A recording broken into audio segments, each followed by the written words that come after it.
ಇದು ನನ್ನ ನಿಜವಾದ ವೇಷ. ದೊಡ್ಡ ಹವಾತ್ ಬಿಡು. ಅದೇ ನಾಲ್ಕು ಸಾಲಿ ಹೋಗಿದ್ದಲ್ಲ ನೀನು. ಅಲ್ಲ ನೀವು ದಿನ ಅಂದ್ಬಿಟ್ಟು ಎಲ್ಲ ಹೋಗಿದ್ದೀನಿ. ರಂಜನಿ ನಿಮ್ಮ ಅಪ್ಪಗೊಂದು ಚಲೋ ಬುದ್ಧಿ ಕಲಿಸ್ಬೇಕಂತ ಹಿಂಗ ಮಾಡಿದ ನೋಡಿ. ಅಲ್ಲ ಮತ್ತೆ ನೀ ಏನ್ ಎಲ್ಲ ತಪಸ್ ಗಿಪಸ್ ಮಾಡಕ್ ಹೋಗಿದ್ದೆ?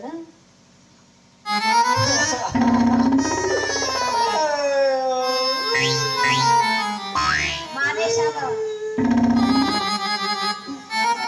ಏನಾತಂದ್ರ ರಂಜನಿ? ಏನಾತು ಹೇಳ.